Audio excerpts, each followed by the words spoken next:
विद्यार्थी मित्रांनो, आपल्या सर्वांचं सहर्ष स्वागत आहे ज्ञानमुद्रा अकॅडमीमध्ये. तर पहा, महानगरपालिका भरतीच्या 48,000पेक्षा जास्त जागा रिक्त आहेत आणि त्याच्या जाहिराती आगामी काळात आपल्याला दिसू शकतात. तर आपण या व्हिडिओमध्ये काय पाहणार आहोत, की कोणकोणत्या महानगरपालिकेच्या किती जागा रिक्त आहेत. त्यासोबतच आता तुमचा प्रश्न असेल, की नेमकी शैक्षणिक पात्रता काय असू शकते, कोणकोणती पदे या जाहिरातीमध्ये भरल्या जाऊ शकतात, लिपिकचं पद असेल का, शिपाईचं पद असेल का, किंवा काही टेक्निकल पोस्ट असतील का, तर याची संपूर्ण माहिती या व्हिडिओमध्ये आपण पाहणार आहोत. चला तर मग सुरुवात करूया आजच्या व्हिडिओला. मात्र त्यापूर्वी जर तुम्ही चॅनलवर पहिल्यांदा आलेले असाल तर चॅनलला सबस्क्राईब करून घ्या, जेणेकरून कोणतीही महत्त्वपूर्ण माहिती, नवीन अपडेट आणि त्यासोबतच येणाऱ्या नवीन जाहिराती तुमच्याकडून मिस होणार नाहीत. आता पहा मित्रांनो, या ठिकाणी लिस्ट आहे आणि आकृतीबंधानुसार ह्या जागा समोर आलेल्या आहे. महाराष्ट्र शासनाने 150 दिवसांचा कार्यक्रम राबवला आणि त्यामध्ये नेमक्या रिक्त जागा किती म्हणजे आकृतीबंध तयार करण्यासाठी सर्व विभागांना आदेश दिलेले आहेत. तर त्याच अंतर्गत या ठिकाणी महानगरपालिकेने सुद्धा आपल्या जागा किती रिक्त आहेत, मंजूर किती आहेत आणि भरलेली पदं किती आहेत याची संपूर्ण माहिती प्रसिद्ध केली आणि त्यानुसारच आपण इथे माहिती पाहत आहोत. तर पहा, नागरी स्थानिक स्वराज्य संस्थेचे नाव वसई विरार शहर महानगरपालिका पहिली आहे. त्याच्या जर आपण मंजूर पदे पाहिली तर 1,413 पदे एकूण मंजूर आहेत. त्यापैकी भरलेली पदं आहेत 291, मात्र रिक्त पदे आहेत 1122. म्हणून आणि या इथे मागणी केलेली पदांची संख्या देखील पाहू शकता तुम्ही 1122. आता जेवढी जागा रिक्त आहेत तेवढ्यांची मागणी साहजिकच महानगरपालिका करणार आहे.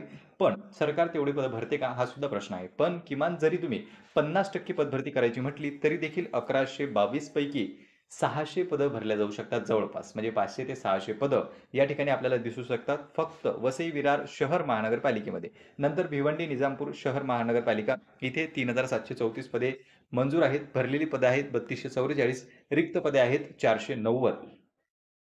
तर अशा पद्धतीने या ठिकाणी सर्व जवळपास महानगरपालिकांची माहिती त्यांनी दिली, की कोणकोणत्या महानगरपालिका आहेत. त्यापैकी पहिला जो कॉलम आहे तो आहे मंजूर पदांचा, दुसरा जो कॉलम आहे तो भरलेल्या पदांचा आणि आपल्यासाठी महत्त्वाचा कॉलम आहे तो म्हणजे हा तिसऱ्या क्रमांकाचा कॉलम, जो की किती जागा रिक्त आहेत. कारण की जाहिरात जी येणार आहे याच जागेमधून आपल्याला दिसेल.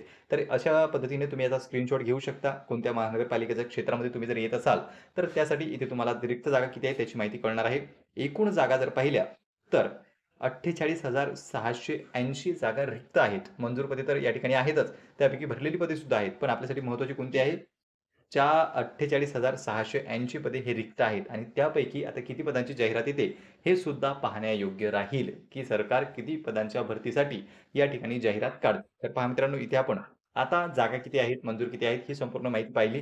तुम्ही ज्या महानगरपालिकेमध्ये अप्लाय करू इच्छिता त्याच्या सुद्धा जागा तुम्हाला इथे दिसल्याच असतील. आता प्रश्न आहे, की नेमकं इथे कोणत्या पदांची जाहिरात येईल? कारण की हे पद तर सरसकट आहे. यामध्ये काही टेक्निकल पोस्ट असतील का? तर नक्कीच. इथे ए-एन-एम, जी-एन-एम पासून म्हणजे ए-एन-एम, जी-एन-एमचे सुद्धा पदे असतील. त्यानंतर एम-पी-डब्ल्यूचं सुद्धा पद असणार आहे. आता ज्यांना माहीत आहे त्यांना यात सांगायची गरज नाही. त्यानंतर आणखी काही टेक्निकल पद आहेत आणि त्यासोबतच लिपिकचं सुद्धा पद जे आहे म्हणजे क्लर्क हे जे पद आहे याची सुद्धा जाहिरात येऊ शकते. आता याची पात्रता तुम्हाला कुठे मिळणार आहे? तर ज्या काही 10वी बेसिसवर पोस्ट आहे, गट ड च्या सुद्धा जागा यामध्ये येऊ शकतात, ज्या की 10वी लेव्हलच्या पोस्ट असतील. म्हणजे काही पदासाठी पात्रता राहणार आहे ती म्हणजे 10वी, काही पदासाठी राहणार आहे 12वी, काही पदासाठी 12वी सायन्स प्लस जो काही सॅनिटरी इन्स्पेक्टरचा कोर्स असतो, तो सुद्धा इथे लागणार आहे. त्यासोबतच जर तुम्ही ए-एन-एम, जी-एन-एममध्ये स्टाफ नर्ससाठी जर अप्लाय करत असाल, तर ए-एन-एम, जी-एन-एमची जी काही पात्रता आहे, ती तुम्हाला लागेल. क्लर्कसाठी जर तुम्ही अप्लाय करत असाल, तर ॲनी ग्रॅज्युएट प्लस टायपिंग. तर अशा पद्धतीची शैक्षणिक पात्रता तुम्हाला राहणार आहे.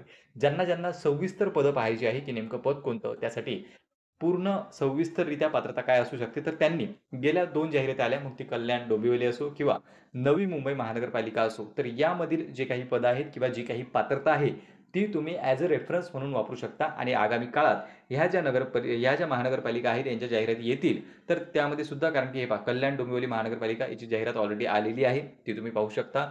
तर अशा पद्धतीने एक महानगरपालिकेची जाहिरात आपल्याला आता आगामी काळात येताना दिसू शकते आणि त्याचसोबत त्यांची जी शैक्षणिक पात्रता राहील ती पाहण्यासाठी तुम्ही ह्या ज्या अगोदर गेल्या काही काळामध्ये जाहिराती आल्या त्या रेफर करू शकता. त्यामधील जे काही पद आहे, त्यामध्ये जे काही एज्युकेशन क्वालिफिकेशन आहे, तेच सुद्धा आगामी काळातील पदांसाठी राहू शकते. तर पहा मित्रांनो, इथे आपण दोन्ही माहिती जाणून घेतली. एक पदे कोणती येणार आहे? तर पदे सर्वच जे काही आहे एम-पी-डब्ल्यू पासून, स्टाफ नर्स पासून, क्लर्क पासून तर पिऊनपर्यंतची पदे यामध्ये येऊ शकतात. दुसरं शैक्षणिक पात्रता कुठे पाहायची? तर ती तुम्ही गेल्या ज्या जाहिराती आल्या, कल्याण डोंबिवली असो किंवा नवी मुंबई महानगरपालिका असो, त्यामध्ये जी पात्रता होती, तीच पात्रता मे बी येणाऱ्या जाहिरातीसाठी राहू शकते. म्हणून ती तुम्ही रेफर करू शकता. आणि तिसरं म्हणजे की तुमच्या जवळच्या महानगरपालिकेमध्ये जागा किती रिक्त आहेत, त्याची सुद्धा माहिती आपण पाहिली. तर या व्यतिरिक्त तुमचे आणखी काही प्रश्न असतील, डाउट्स असतील, तर तुम्ही ते बिनधास्तपणे कमेंट सेक्शनमध्ये मेन्शन करू शकता. पुन्हा भेटूया आपण अशाच एका माहितीपूर्ण व्हिडिओमध्ये. नमस्कार.